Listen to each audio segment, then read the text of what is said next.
السلام علیکم ورحمۃ اللہ وبرکاتہ۔ قریب تشریف لے آئیں، مل کر بیٹھ جائیں۔ بسم اللہ الرحمن الرحیم۔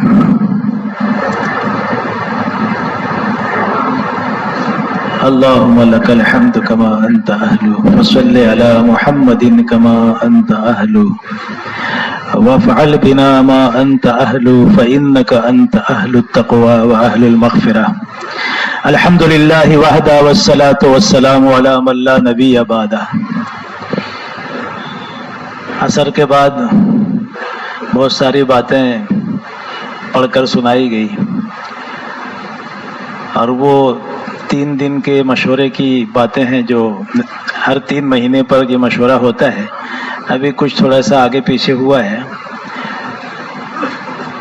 تو اس میں کارگزاری بھی ہوتی ہے پورے ملک کی، اور ملکوں سے آتے تھے اس کی بھی ہوتی تھی، اور اس کی روشنی میں بہت سی ہدایات بھی حضرت کی طرف سے ملتی ہے۔ تو یہ سب باتیں کام سے متعلق ہیں اور کام کرنے والوں سے متعلق ہیں۔ گویا کہ یہ اپنے لیے آئینہ ہے۔ آئینے کے سامنے آدمی جاتا ہے تو آئینہ جو ہے وہ جو سامنے آیا ہے اس کی کمی کو، کہاں کالک لگی ہے، کہاں داغ لگا ہے، کہاں بال بکھرا ہوا ہے، وہ سامنے بتاتا ہے۔ پھر اس کی روشنی میں آدمی اپنے بال کو ٹھیک کرتا ہے، کالک کو صاف کرتا ہے، جو بھی ہے آئینہ دیکھتا ہے۔ تو جو آئینہ اس کی کمی کو یا جو کچھ اس میں ہے تو صرف اسی کی کمی کو دکھاتا ہے، اوروں کی نہیں بتاتا ہے۔ یہ بھی ایک آئینے کی خوبی ہے کہ یہ جب چلا جائے گا اور دوسرا آئے گا تو یہ نہیں کہے گا پہلے والا کالا تھا تو گورا ہے نا، وہ تو جو سامنے آیا ہے اسی کا عیب بتائے گا۔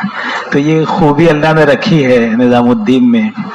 اللہ کا انتخاب ہوتا ہے تو اللہ نظام بھی چلاتے ہیں کہ ایسی باتیں اپنے بڑوں پر الہام کرتے ہیں کہ جس میں کام کی بھی ترقی ہے، کام کرنے والوں کی بھی ترقی ہے۔ اس لیے یہ ساری باتیں سننے کے بعد جہاں مجھ سے کمی ہو رہی ہے تو میں خود اپنی اس کی کمی کو دور کروں، اس کی روشنی میں، اس کے لیے سنائی جاتی ہے۔ اس کی روشنی میں دوسروں کی کمی نہیں دیکھنا ہے، اشارہ دیکھو بولے ایسا ہے ایسا ہے، اپنے کو دیکھنا ہے۔ بقول مولانا محمود صاحب رحمۃ اللہ علیہ کے کہ اپنی کمینگاہ میں بیٹھ کر اپنا شکار کرنا ہے، اپنی کمینگاہ میں بیٹھ کر اپنا شکار کرنا۔ تو یہ آئینہ ہے، اس میں مجھ سے جو کمی ہو رہی ہے اس کو سن کر اس کو دور کرنا ہے، یا کام میں کوئی جھول آ رہا ہے اور اپنے بڑوں کی منشا یہ ہے تو اس جھول کو بھی دور کرنا ہے۔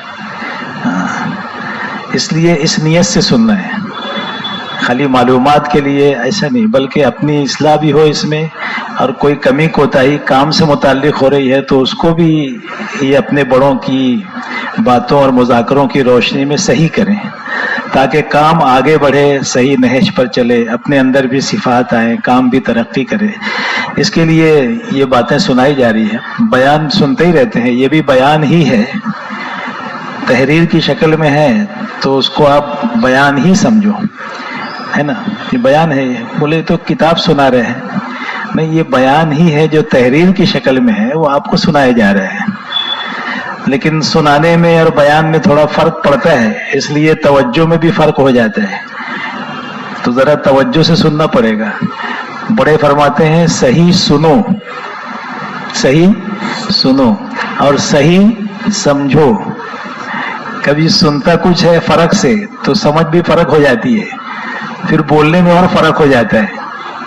اس لیے صحیح سننا ہے، صحیح سمجھنا ہے، اور صحیح لوگوں تک پہنچانا ہے، عمل بھی کرنا ہے اور پہنچانا بھی ہے۔ تو ایک مجلس جو ہے مسجد کی آبادی کے عنوان سے ہوئی تھی اور مستورات کے کام سے، تو اس میں تھوڑا سا وہ بھی آ جائے، اس کے بعد پھر حضرت کا ایک بیان ہے وہ سنا دیں گے۔ تو مسجد کی آبادی کا عمل اور مستورات کا کام ہے۔ تو مولانا یعقوب صاحب کی بات ہوئی تھی مغرب کے بعد بنگلے والی مسجد میں 2 اگست کو۔ فرمایا کہ میرے محترم بزرگوں، دوستو، اللہ رب العزت نے دین عطا فرمایا ہے، اور اسی طرح اس دین کے طریقے اللہ نے متعین فرما دیے ہیں۔ جیسے نماز عطا فرمائی تو نماز کیسے پڑھنا اس کا طریقہ بھی متعین ہے، نیت کیسے باندھنا، کیا پڑھنا۔ جس طرح آپ کے عبادت کے طریقے قیامت تک متعین فرما دیے گئے ہیں، اسی طرح تعلیم اور دعوت کے طریقے حضور صلی اللہ علیہ وسلم کی عملی زندگی سے متعین فرما دیے گئے، یعنی آپ کا عمل جو ہے وہی دعوت کا طریقہ ہے۔ اس میں ایک بات اور اضافہ کیا کہ حالات کے اعتبار سے بھی آپ نے کس وقت کیسے کام کیا وہ بھی متعین ہے، حالات میں کیسے کام کرنا۔ جناب رسول اللہ صلی اللہ علیہ وسلم کے زمانے میں طے شدہ اور متعین درجے میں تھی یہ ساری چیزیں، یعنی آپ کے زمانے میں جو تو کچھ محنت کا طریقہ تھا وہ گویا کہ ایک طے شدہ اور متعین طریقے میں درجے میں تھی۔ لوگوں کو مسجد میں لا کر کلمے سے لے کر نماز اور اس کی بنیادی چیزیں، اس کا اصل مرکز وہ مسجد تھی۔ نبی کے زمانے میں اور خلفائے راشدین کے زمانے میں کلمے سے لے کر نماز تک اور اس کی بنیادی چیزوں کو مرکز مسجد تھی۔ اس امت کو ملک اور حکومت کے سہارے نہیں چھوڑا بلکہ مسجد سے جوڑا۔ مسجد اور مسجد کے اعمال سے امت کا تعلق قائم ہو، مسجد سے اور مسجد کے اعمال سے امت کا تعلق قائم ہو۔ مسجد کو صرف نماز کے ادا کرنے کی جگہ یا صرف نماز کی حد تک تعلق کی جگہ نہیں بنائی کہ ہمارا تعلق صرف نماز پڑھنے تک یا نماز کی ادائیگی تک کے محدود رہے، ایسا نہیں ہے۔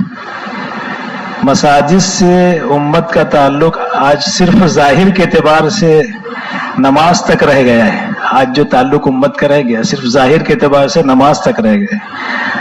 آج کی نمازیں وہ نمازیں نہیں اور مساجد کا وہ ماحول نہیں جس سے بندوں کا تعلق اللہ سے مضبوط ہو جائے، یعنی آج کی نمازیں وہ نمازیں نہیں رہی جیسی کہ ہمارے اسلاف نے پڑھی ہے، اور مسجد کا وہ ماحول نہیں رہا جس سے بندوں کا تعلق اللہ سے مضبوط ہو جائے۔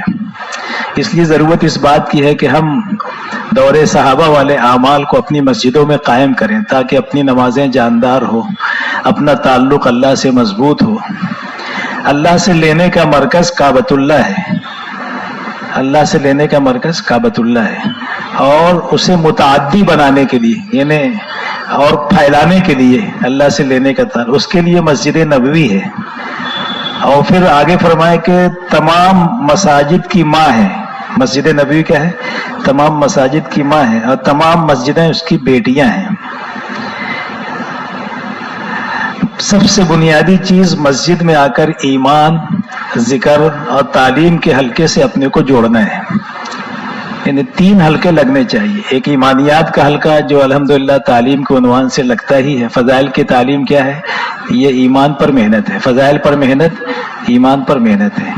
اتنا اللہ کے وعدوں کو سننا ہے تعلیم کے حلقوں میں بیٹھ کر کہ اللہ کے وعدوں کا یقین دلوں میں آ جائے۔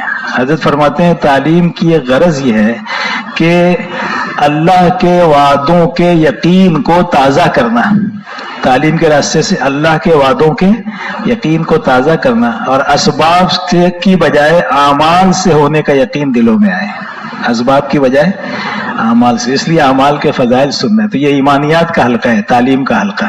اور ایک حلقہ جو ہے وہ قرآن سیکھنے کا لگنا چاہیے، اس لیے کہ جب تعلیم کے حلقوں میں بیٹھیں گے تو نماز کا شوق پیدا ہوگا، لوگ نماز پڑھیں گے، لیکن نماز صحیح ہو جائے تو قرآن بھی صحیح ہونا چاہیے۔ نماز میں ایک بڑا حصہ قرآن کا پڑھا جاتا ہے، تو قرآن اب بڑی عمر میں کہاں سیکھیں گے؟ تو جیسے بچے مکتب میں سیکھتے ہیں تو بڑوں کے بھی مکتب چلنے چاہیے، یعنی بڑے بھی اپنا کچھ وقت نکال کر مسجد میں قرآن سیکھیں جاننے والوں سے۔ ایک حلقہ قرآن سیکھنے کا بھی لگنا چاہیے، وہ ذکر کا حلقہ بھی ہو گیا، قرآن کا بھی حلقہ ہو گیا۔ اور اسی طریقے سے ایک حلقہ جو اپنے محلے میں علماء کرام ہیں، چاہے ان کا سال لگا ہو، 4 ماہ لگا ہو، چلہ لگا ہو، یا وقت نہ بھی لگا ہو، تو ان سے گزارش کی جائے کہ وہ تھوڑا کوئی ایسا ایک وقت آپ اپنی سہولت کا دے دیں مسجد کو، جس میں محلے کے بالغ مرد اور ہم دین سے تعلق رکھنے والے مسائل سیکھیں گے، آپ سے مسائل پوچھیں گے۔ پھر وہ جو وقت دے دیں اس وقت میں لوگ اپنے مسائل پوچھیں، حرام حلال کا مسئلہ، شادی بیاہ کا، غمی خوشی کا، تجارت کا، کاروبار کا مسائل معلوم کریں تاکہ تمام شعبوں میں دین زندہ ہو۔ تو یہ اس طرح مسجد کو آباد کرنا ہے، قرآن سیکھنے سکھانے سے، تعلیم کے حلقوں سے، اور مسئلے مسائل ہیں، حرام حلال کے مسائل سیکھنا ہے۔ اس طرح امت کو مسجد میں لانا ہے۔ اپنے آپ کو اعمال مساجد سے جوڑا تو یہ سب کے سب مسجد کی شاخیں بن جائے گی. امت کا تعلق صرف نماز سے ہے اور دیگر اعمال مساجد سے نہیں ہے، تو امت خیر پر نہیں ہے. اس وجہ سے امت تو خیر پر رہنے کا ذریعہ مسجد میں نماز کو طاقتور بنانے کے جتنے اعمال ہیں اس میں امت کو لانا ہے، جوڑنا ہے، اس میں لگنا ہے، لگانا ہے. اس میں ذکر کے حلقے، حرام حلال کے حلقے، اگر یہ ہے تو تم خیر پر ہو. مسجد کو دور صحابہ میں مسجد کو تربیت اور کفر و شرک سے نکلنے کا یقینی سبب سمجھتے تھے. صحابہ ہے نا مسجد کو تربیت کا اور کفر و شرک سے نکلنے کا یقینی سبب سمجھتے تھے. اسلام ماحول سے وجود میں آتا ہے. اسلام اس لیے منکر کے ماحول سے نکال کر مسجد کے ماحول میں لانا ہے، تو اس سے انشاءاللہ معاشرے کی اصلاح ہوگی. فرما رہے ہیں کہ جو ہجرت کر کے مدینہ آتے تھے وہ فقر و فاقہ کی حالت میں ہوتے تھے. انصار مدینہ ان کے قیام و طعام کا انتظام کرتے تھے. انصار مدینہ ان کے ساتھ برابر رہتے تھے. یہ نہیں فرمایا ان کو کہ مہمان نوازی کے لیے زیادہ سے زیادہ معاش میں لگو تاکہ آنے والے مہمانوں کی خدمت کر سکو. یہ نہیں فرمایا، بلکہ برابر ان کے ساتھ رہتے تھے، کھانا پینا بھی ان کی فکر بھی کرتے تھے اور ان کو دین سکھاتے تھے. یہ بات مشہور ہے کہ اتنا دین سکھا دیا کرتے تھے صحابہ کہ 15 دن کے اندر نئے سے نیا ایمان والا بھی فقیہ ہونے کے قریب ہو جاتا تھا. فقیہ، اتنی معلومات، ہاں اتنا سکھا دیتے تھے دین، پورا وقت دیتے تھے انصار. اور ہم تو جماعت آتی ہے بولے 2 دن سے زیادہ نہیں ٹھہرے گی، کیونکہ زیادہ ٹھہرے گی تو ہم کو وقت دینا پڑے گا، ان کے ساتھ ان کا اکرام کرنا پڑے گا. ٹھیک ہے، تم جتنا کر سکتے اکرام کرو، نہیں کر سکتے تو جماعت کھانا نہیں مانگتی، اپنا پکائے گی، کھائے گی، ہے نا. ان کو کام کرنے دینا چاہیے. خالی اس بنیاد پر آگے بڑھا دینا کہ ہم 2 دن تک فکس کیے تھے دعوت، اب کوئی دعوت کھلانے والا ہے نہیں تو اچھا نہیں لگتا، اپنا پکائیں گے کھائیں گے اس لیے آگے بھیج دینا، یہ بنیاد نہیں ہے. ہاں کوئی ایسی کبھی کہیں کسی مسجد میں دقت ہو انتظامیہ کی طرف سے، کوئی اور مسئلہ ہو تو وہ الگ بات ہے کہ چلو وہاں 3 دن میں آگے بڑھ جائیں. لیکن کوئی ایسی بات نہ ہو تو مسجدوں میں اتنا قیام کیا جائے کہ 4 باتیں وجود میں آ جائے. بالغ مردوں سے ملاقات ہو جائے، نقد جماعت نکل جائے، مقامی کام میں جو بھی کمی ہے وہ دور ہو جائے، اور چوتھی بات اپنے آپ اور ساتھیوں پر بھی محنت. یہ چاروں محنت کی تکمیل کے بعد آگے بڑھیں. 3 دن سے کم تو نہیں ٹھہرنا چاہیے، 3 دن تو ہو، اس کے بعد پھر حسب ضرورت 4 دن 5 دن جیسا موقع ہو. فرمائے کہ یہ نہیں فرمائے کہ مہمان نوازی کے لیے زیادہ معاش میں لگو، یہ نہیں کیا. پھر فرمائے کہ ایک حضرت جہجہ غفاری وہ نئے آئے تھے تو سب صحابہ سے کہا کہ کون لے جائے گا مہمانوں کو، تو اپنا طور سے لوگ سب کو لے گئے. اور ان کے بارے میں مشہور تھا کہ بہت زیادہ ان کی خوراک ہے، تو کوئی لے کر گیا نہیں. تو اللہ کے اکیلے حضرت اللہ کے نبی موجود بچے، حضرت جہجہ غفاری بچے، تو اللہ کے نبی ان کو اپنے گھر لے گئے. تو وہ 1 بکری کا دودھ پیا، خلاص ہو گیا. 2 کا پیا. آپ کے یہاں 7 بکریاں تھی تو 7 بکریوں کا دودھ تنہا پی لیا اور گھر والے بھوکے رہے. 7 بکریوں کو بھی. اگلے دن بھی یہی ہوا کہ سب لے کے چلے گئے، یہ رہ گئے. پھر اللہ کے نبی اس مرتبہ بھی ان کو لے کر گئے، تو اس مرتبہ 1 بکری میں پیٹ بھر گیا. 1 بکری میں ہی ایمان والے ہو گئے تھے نا. فرماتے ہیں کہ معاشرے کی اصلاح کی بنیاد مسجد سے شروع فرماتے تھے، مسجد سے. اور ایسا ماحول بن گیا تھا جب کوفہ تشریف لے گئے تھے علی، تو 4000 علماء کرام نے آپ کا استقبال کیا تھا. فرمایا کہ مسجد کے ماحول سے قرن اول میں خیر و برکتیں ملے گی. جو خیر و برکتیں قرن اول میں تھی وہ سب مسجد کے ماحول کی وجہ سے اللہ تعالیٰ نے عطا فرمائی تھی. فرمایا کہ مسجد کے اندر نقشوں کے یقین سے نکالنے کی محنت نہیں ہوگی تو کوئی بھی حال آئے گا تو اسباب کی طرف دوڑیں گے. یعنی اگر مسجد کے اندر نقشوں کے یقین سے نکالنے کی محنت نہیں ہوگی، جیسے تعلیم کیا ہے، نقشوں کے یقین کو نکالنا ہے اور اعمال کے یقین کو پیدا کرنا. اگر اس کی محنت نہیں ہوگی تو کوئی حال آئے گا، جیسے بیماری ہے، پریشانی ہے، تو لوگ اسباب کی طرف دوڑیں گے. اور وہاں انہیں دور صحابہ میں حالات آتے تھے تو مسجد کی طرف دوڑتے تھے.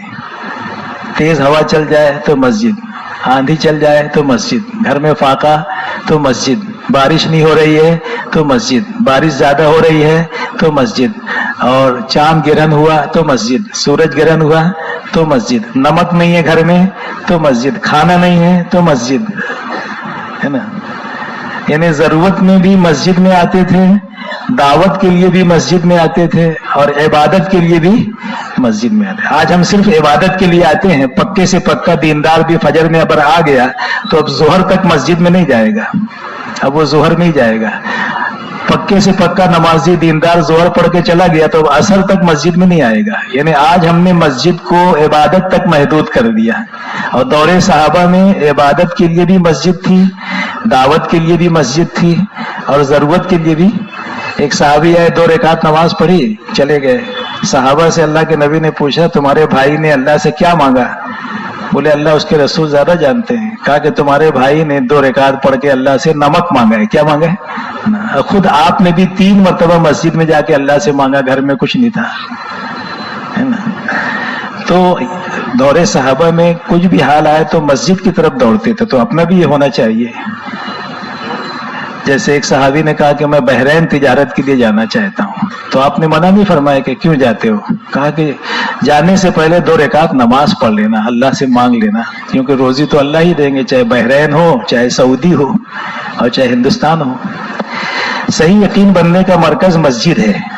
صحیح یقین بننے کا مرکز مسجد ہے، اور غلط یقین کے بننے کی جگہ بازار ہے.